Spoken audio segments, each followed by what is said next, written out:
एक बार की बात है।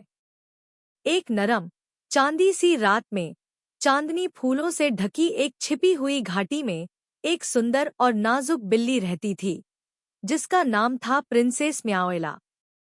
उसका रेशमी फर तारों की तरह चमकता था और उसकी आंखों में सुबह के रंग झिलमिलाते थे।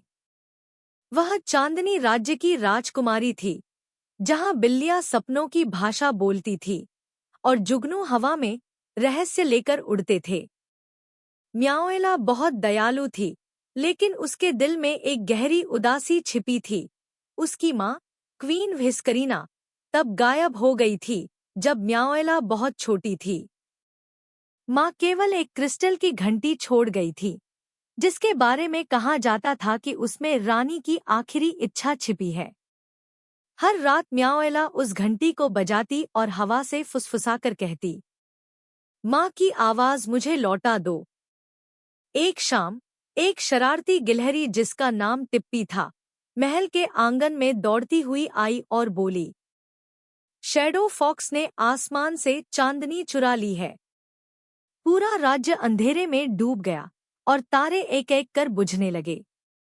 बहुत हिम्मत के साथ प्रिंसेस म्याओएला ने टिप्पी और एक बूढ़े उल्लू विद्वान सर हुड्सवर्थ के साथ सफर शुरू किया। उन्होंने चांदी जैसी नदियां पार कीं, फुसफुसाते जंगलों से गुजरे और क्रिस्टल हिल पर पहुंचे, जहां शैडो फॉक्स ने चांदनी को एक कांच की बोतल में कैद कर रखा था। म्याओएला ने धीरे से पूछा, तुम दूसरों की रोशनी क्यों चुराते हो? लोमड़ी ने सिर झुका लिया और बोला, क्योंकि मेरे पास अपनी कोई रोशनी नहीं है। म्याओएला ने मुस्कुराकर माँ की दी हुई घंटी उठाई और धीरे से बजाई। घंटी की आवाज ऐसे गूंजी जैसे चांद की किरणें हवा में घुल गई हों। उसी पल सारी परछाइयां मिट गईं और आसमान फिर से रोशनी से भर गया। हवा में उसकी माँ की आवाज गूंजी, मेरी बहादुर बेटी, तूने असली रोशनी पाली, दया।